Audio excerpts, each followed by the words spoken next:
Now we're going to move on to AEW. Now, this is something that bugs me specifically, as YouTubers, as you know, as we are. AEW and Don Stevens, aka Aubrey Edwards. Now, Yes. after the concussion suffered by John Moxley at the tailbone, actually, I don't even know, that was a mistake, at the hands of Ray Fenix last week, it became the talk of the wrestling world, including a number of YouTube and Twitter accounts showing the sit-out tombstone pile drivers and the botched finish where the referee didn't count three, and then John Moxley just goes, just, you know, because he obviously just gave him the order to pin him.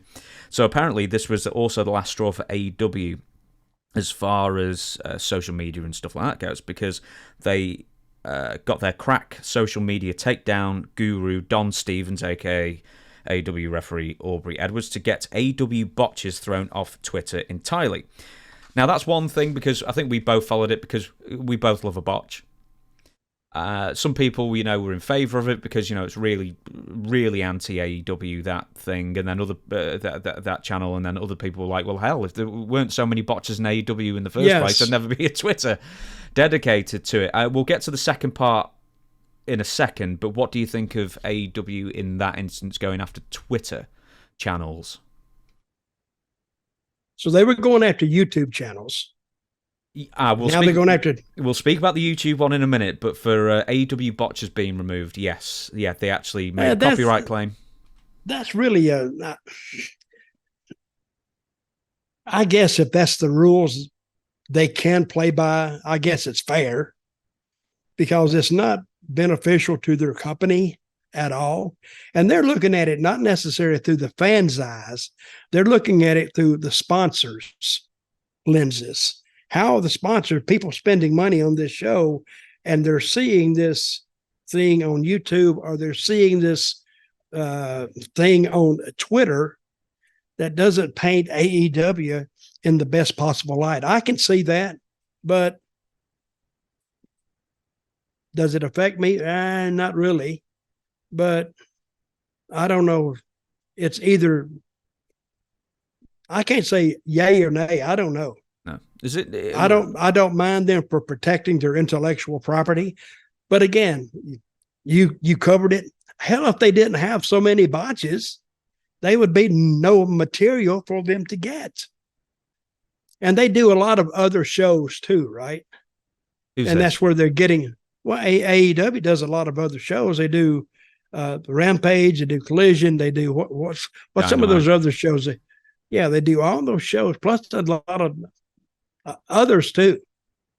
So they're taking them from there. So if they didn't have so many botches, which I bitched about anyway, because I have read, I don't know if this is true or not, but I've read that the agents tell these guys not to do certain stuff, and the talent says, screw you, we're going to do it if we want to.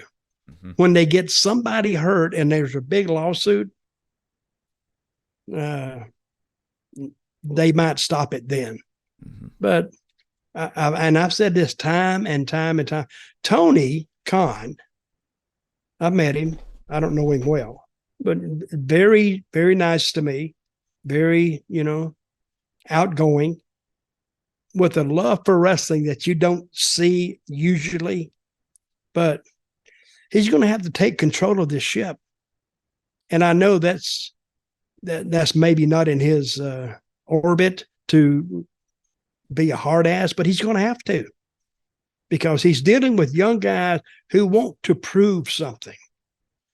So when it gets to the point, that's why he has lawyers in the dressing room with the young bucks. Yeah. So he has lawyers in there, and they're trying to oversee all this stuff.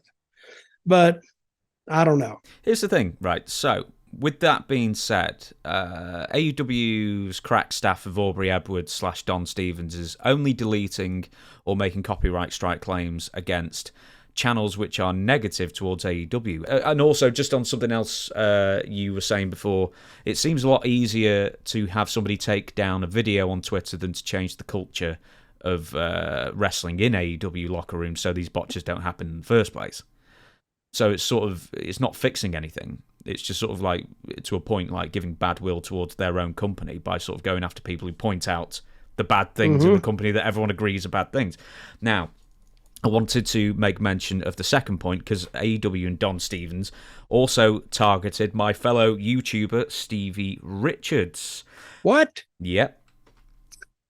Go ahead. And who did a breakdown of the pile drivers that Ray Fenix did on Jon Moxley, and it was on a screen behind him. And as you know, I've explained this to you beforehand. It's like there's automatic, like there's content ID recognizers. So if we show like a piece of footage from WWE here, then content ID would spot it and say, "Hey, that video belongs to WWE," and then they'll do whatever they'll do. In Stevie's case, this didn't happen because this was a manual review or manual claim by Don Stevens, who sought out. What do you mean? What do you mean a manual claim? She did it on her own? Yes, exactly. It wasn't an automatic process where AEW recognized, oh, that's AEW footage.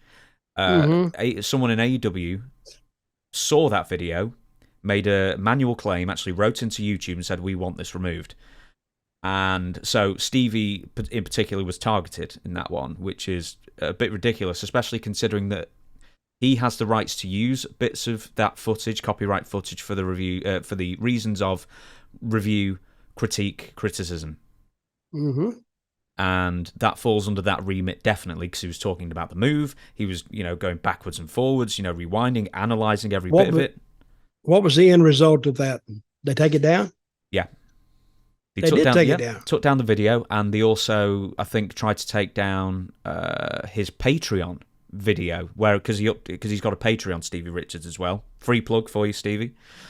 With some extra like breakdown videos and reviews and critiques of moves and stuff like that. And they also went after his Patreon. How do you know so much about this? And I know nothing. That's what I'm paid to know about, I suppose. I'm the YouTube guy. You're the wrestling personality with all the good stories. Well, we could do it the other way if you like. You do the YouTube thing. Okay, this is my extent of my knowledge. You can use up to 16 seconds or 18 seconds for educational purposes. I don't know the timings. I don't know how many seconds. But for educational purposes, you can show something. Yes or no? I don't know about the seconds, but yeah, for certain reasons, it's like Dark Side of the Ring. They've been showing WWE footage for years, and it's perfectly legal and allowed to because it's a documentary. Mm-hmm. Excuse me. Well, keep me updated on the Stevie Richards case, because we may have to get our special lawyer on this case. Who's that? Zeb. Who's Jim Cornette's lawyer? Oh, Stephen P. New. We may have to get Stephen P. New on this. And by God, we'll get to the bottom of it.